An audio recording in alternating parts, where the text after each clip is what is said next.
Hey, good morning and welcome to Crusher Trading Live. This is your host, Will V, the Psychomaniac Day Trader, and we're going to get into those crazy trades that took place yesterday and talk about maybe what's in place for today, okay? Let's get started with Apple.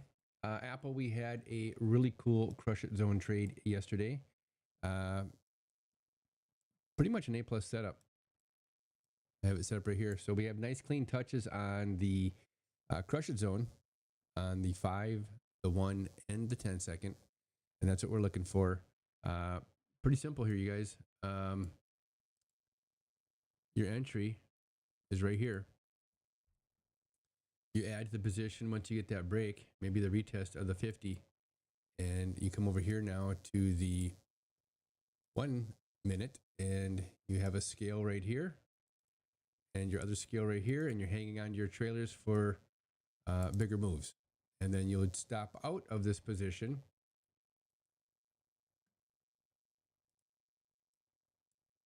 at a break below the 0 line here. So this is where you'd stop out of the position once you broke below. Or you could use VWAP too, whatever you decide. But what you don't want to do is just let it go all the way back down and um, give away more than you need to.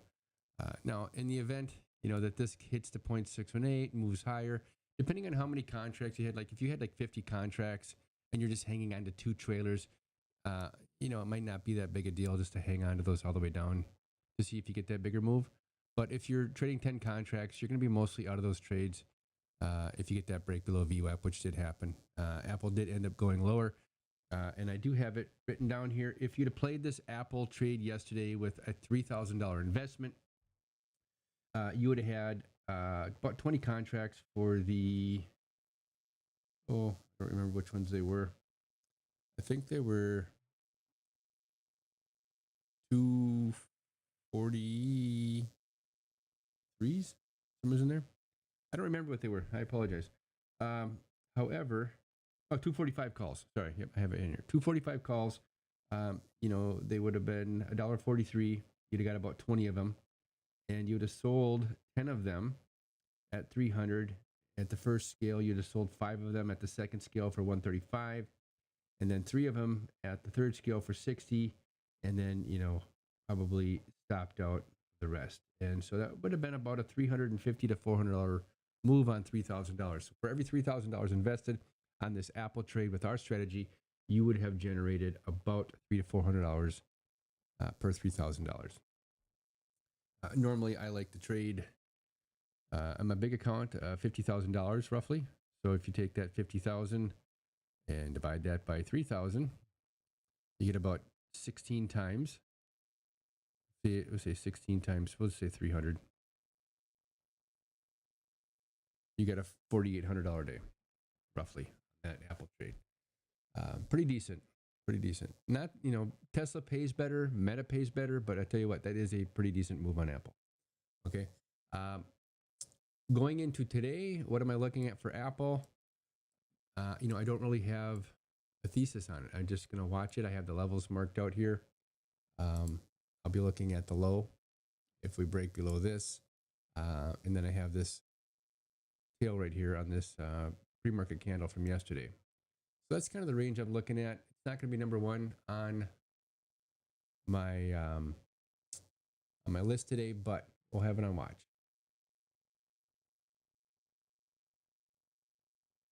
All right, so then let's move on to the next one here. Amazon. Well, let me go back real quick to Apple just to show you. So, we talked about this. I want to repeat this pretty much every day here. So you guys get this. Let me take the candles out here. So you see, you get your crossover right here. It's easier to see without the candles, and you get your retest here at the 50 SMA on the 10-second. So this is how you enter into the trade. Your stop would have been a close below fib level. All right. Amazon, same thing. We get into the Crush It Zone here, kind of a fast play. If we go over to the 10-second here, we don't get really an entry here. You can see price drops down to the 50, but if I take the candles out of the 10-second here, you can see we don't get that crossover, so there's no entry here. Okay.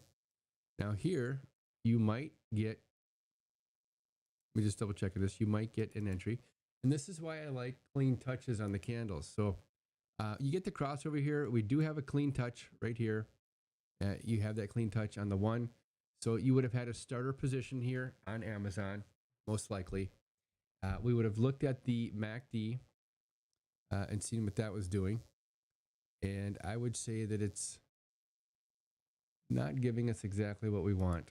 And then the 5 is looking pretty bullish here. So a little bit ambiguous, which is good to know because you can see it doesn't work out in the long run, and you do end up getting stopped out. You might have been able to trim your starter position, but you can see that you really don't have good price action here in the 10 second. That's Amazon. You play the strategy long enough, you kind of get the feel how the crusher zone, how the price action is going to work when it's in the crusher zone.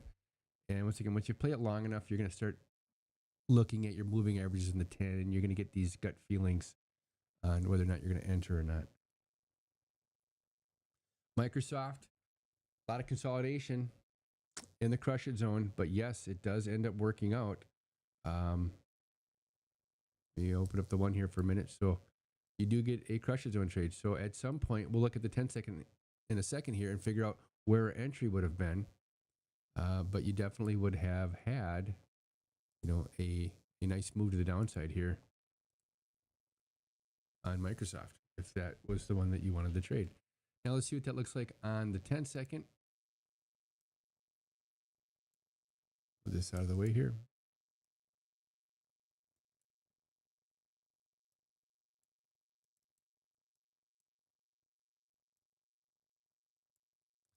So what we're looking for is crossovers. So let me get rid of the candles first. We'll put the candles back in if need be. Right? We're looking for breaks. Nice clean breaks. We get into this crush zone here in the 10 second. So depending on when you get in, you could have gotten in. This looks pretty decent for the most part.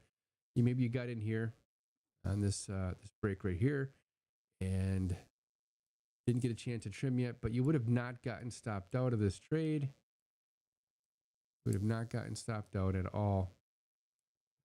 You might have been in panic mode here, but once we're in the trade, we're not looking at the 10 second anymore. Okay. You want to go over to the 1 minute. Here's the one. And you can see we would have not gotten stopped out. Our stop would have most likely been, let's see here. So if we'd have gotten in back here, we would have shot for the 0 line down here, and our stop would have been just above. And it actually, you could have made your stop a little bit higher, but yeah, you definitely would have not gotten stopped out on that. So looking at the moving averages here, you can see eventually, if you want to wait long enough, if it's a Friday, you might end up exiting the trade just because of theta, and then eventually price, it does work its way to the downside on Microsoft. Let me know if you have any questions on that. AMD, another crush it zone trade. A little bit later, we had them really early, and we had them a little bit later today. Nothing really fell at about 10 o'clock. I think Tesla was the only one. We'll talk about that one here in a second. But, kind of sideways trading, and all of a sudden we hit the crush it zone. Same thing as Microsoft. You kind of wait in here. We want to get deep moves. See how steep the 9 is? You can kind of see that these moving averages over here, the 20s, are not really in that downward movement like we like to see. Angle is what I'm trying to say. So here's a little different. So you can see how this angle, you can see how these are angling down in here, and you get that nice angle, get the fold over, and that's where it starts to break right there. So on AMD, the AMD doesn't get its a break until about 12:55, and you probably would have gotten into the trade. Let's see here. Maybe at about 11:50. So you could have gotten in here. I mean, we got to use a little bit of human intelligence here. We didn't quite get to the crush it zone, but you don't want to blow the trade. You get the crossover here. We probably would get into the trade somewhere in here as a starter position. and then maybe even add in. But what I don't like about this is you have the 9 crossing before the 20s um, in here. So on the 50. So, this is a decent, it's not the best looking one, but if you'd have gotten in, you'd have been in there at about 11:55. If you decided not to get in, your next one would have been probably right in here. Once again, I just don't like the way these moving averages look, and this instinct will come in time as you start playing the Crush It Zone, to be honest. And at some point, I might have just backed out of the trade here. But this is what I like to see, these nice, clean moves. Okay. But if you're in the trade, then this wouldn't have broken for at least an hour. So decent trade on AMD. Going into the future here for today on AMD, put a level in here. Just basically looking at these levels here. If the market wants to give us, some big moves today, I'd be looking for break and retest if need be. Otherwise, the Crush It Zone is really the only thing I'll be trading. It's a non-biased get up and go strategy. You don't have to sit here and look at charts all day and all morning.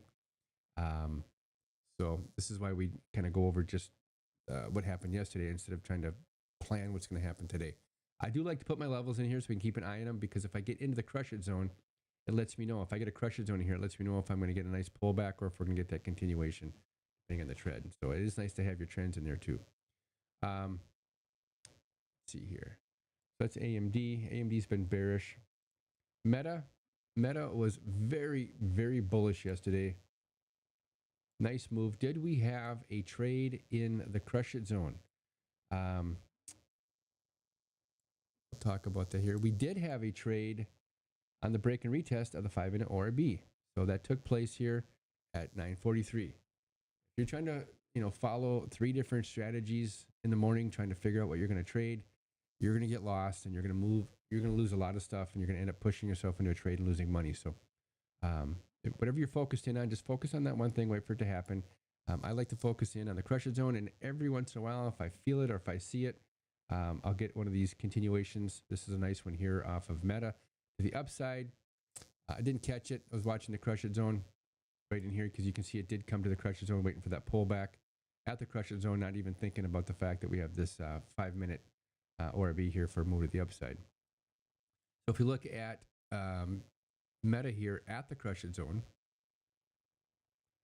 came pretty quick there. What a big move! Wow. Let me take the candles out here so you can see this. Right. So we're looking for that break. Really get a break here. We get kind of sort of something happening. You don't want to jump the gun on this. You got to wait for the setup. There's really nothing going on in here in Meta. And at this point right here, we'd probably be looking at that retest right here for that move to the upside. I think some people took this Meta move based off of that, off of this 5-minute ORB. So really good move there. What else we got going here? So Meta.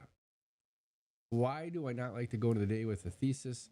Really, because Meta's been bearish here the last few days, and so you come in, you think we're going to get that continuation, but actually we get a really nice bounce off of the 50 SMA on the hourly, on the daily. Sorry, that was the daily 50 SMA.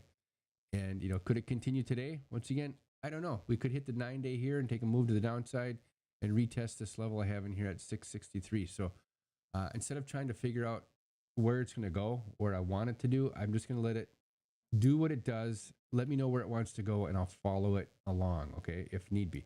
And it needs to line up with my Crush It Zone too, right? So we'll just wait and see what happens here with Meta. I do like the bearish move. If we do get a nice bearish move down to the 671, hopefully there's a Crush It Zone down here, and I can get that bounce. I'll have a lot of confluence in here for a nice move to the upside. If we get that, we'll see what the Qs do also, okay? NVIDIA. NVIDIA, also a Crush It Zone. Now we do have a 5-minute retest here on the 5-minute ORB right here. So on the 5-minute chart, we do have a retest here at 1050 for this nice move up to the upside into the Crush It Zone. And we can see what that looks like. What time was that at? 1050. Let's look at that right here on the 10 second and see what that looks like. Wait for that to populate. On the 1 minute, you can see it does break into the ORB, and we do get down to the 0 line here, and it retests off that 0 line also for that move to the upside. Here we go. I wanted to see if on the 10 second we had any kind of retesting here. It looks like we do. So break and retest, right? So we get into this 5 minute wick zone that I have marked out here. You got a nice retest right in here also at 1042. You can see you got another one here at the 50. This is a decent one at 1045. You know, takes a bit to play out, but we have another one here at about 1054. So you would have not gotten stopped out of this trade if you had entered at any one of these points. And then you had a nice clean move to the upside. We get into the crush it zone. And what do we look for in the crush it zone? This is pretty A plus here. This is at 11 o'clock. This one came a little bit later. We are, look at this, nice fold over. This is exactly what I'm looking for the move to the downside. Okay.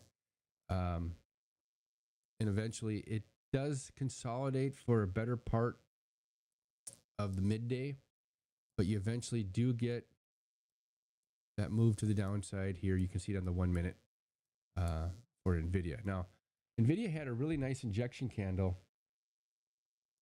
I think it was NVIDIA. Right here, this injection candle at the 5.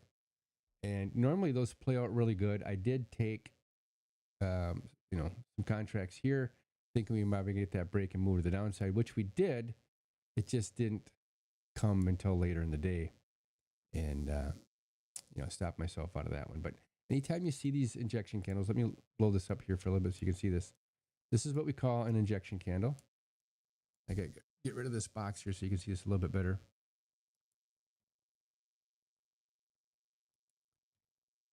This is, let me get rid of this here. You can kind of see this. Well, there you can see it. So you got the body inside the Bollinger Bands. We're below VWAP. You got this long wick that goes all the way up to the 0.618, right? Looks like a syringe kind of. So we call it an injection candle. And it's very bearish, right? So usually when we get these, we have a really good indicator that we're going to get the move to the downside. However, it pushes to the upside and does eventually come back down into that zone, but doesn't go past it. So that one just didn't work. It's very rare that they don't work, but that one didn't work out. NVIDIA does get to the crush it zone. Also, I don't know. Yeah, we just talked about this. Right? So we have, look at how those moving averages are there on the 10 second. That's the formation that you need. NVIDIA for today, I'm not a catalyst guy. I'm not a news guy. I like to watch the technicals, the fundamentals, the news. The catalysts seem to kind of hinder me on my trading, and I don't do well when I start thinking that the stock should be doing something based on what I'm hearing. Okay, that's not how it works, at least for me. My technical indicators tell me exactly what I need, and I'm usually more successful just trading technically. Okay, I don't have anything really on NVIDIA. I do have this descending trend line, which is marked yellow, a lot of yellow on this chart.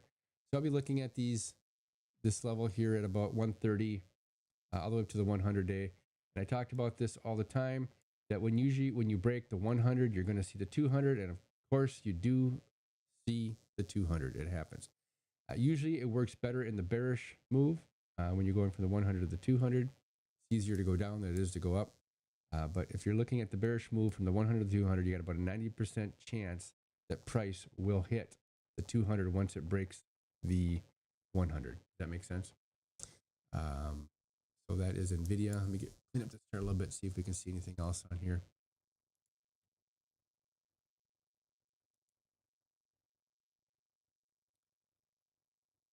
I do have this trend line in here. I do have this marked out here. So, we could see a bounce and a move higher. We'll see what happens today. Right now, NVIDIA is kind of all over the place yesterday at the earnings, and I can see it's kind of gapping up this morning. It's coming down a little bit. So, all in all, I believe that the market is showing some bearish signals. We get these nice pops every once in a while, but I would lean more to the side of the bear than the bull. But on NVIDIA, if we break below this level here, we'll look for a continuation to the downside. If we want to break that 200 over, we're just going to bounce and higher. Tesla, nice swing here. This has been probably one of my best swings ever. I wish I would have sized up on it, but I didn't. Let me get rid of these fib levels here and clean this up. These big bearish move to the downside here on Tesla. Nice move to the downside. And the reason why I got this one here was on this inverted cup and handle. On the daily, I've been watching this for about a week or so, getting ready for it, and wanting to get down to the 200 day on this. So let me see if I can show you this here.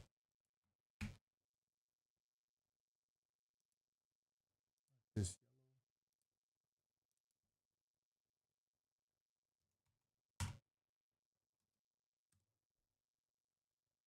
okay, so here's the break also. So you can see that we have the 100 day in here.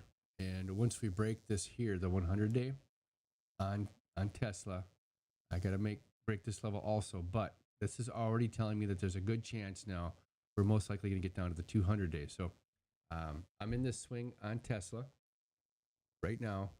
I got small size trying to get down to the 276, and then my next one down to about 260-ish. So I think 260 is a good level. 270-ish is a good level for Tesla. I'm not going to add to this trade anymore. I'll just kind of keep trimming as need be. And if the trade closes above 325, 326, I'll be done with Tesla. Okay, I'll be all out of that trade. No more. If we close above 326, okay, and that would be on the 1 hour here. That swing will be out. Yesterday we had a really nice move on Tesla, and I didn't take it at all. I didn't really trade anything today or yesterday, you guys. I was just chill. Didn't really have the motivation. Wasn't really seeing anything I liked. However, there was really good plays. Here is Tesla. And you see we do get into the crush it zone. Kind of choppy. It's very choppy, actually. Consolidating here. And then eventually we do get this nice move to the downside here at about 950. So you'd have to hold through some chop there. Let's see if we can see this one here on the 10 second. Here's a 10 second. Let me get rid of the chop here and look at just the moving averages. And if you ask me, I think it's pretty clean. Pretty clean. Nice break of the 20. And we end up breaking the 50. So you got a nice clean move to the downside. Couldn't ask for anything better. They're just test averages that I have in here. So this is the 9 EMA, the 9 SMA. And I got the 20 EMA and the 20 SMA in here. But here's your starter position. Here's your add position. You know, like I said, it's choppy. You would have not gotten chopped out of the trade. You shouldn't have gotten chopped out. So you'd have gotten into that trade here. Let's see, what time was that at? At about, you'd have got in on the first time around right here. So you could have actually got into this one, scaled out, and you could have got in for 2 runs on this one here. And the move on this one here was, let's see here, about $4. Then the second time around, you had a bigger one. Nice move on Tesla. Now, if you had, 30 or 50 contracts on this one, you easily could have, hung on to 5 or 10 contracts through this push to the upside and then to the downside. Now, if you're trading 10 contracts or 6 contracts, you're most likely going to be done trading on this first move to the downside. You're not going to have any cash left in your account to add in and create some more trades and more opportunities. You're going to have to just watch this play out. And as you grow that small account, you can grow your contract size, and then you'll be able to hold those longer. So you'll exponentially make more money in the future if you just take your time and build your account slowly and methodically. Okay. Any questions on any of this stuff, you guys?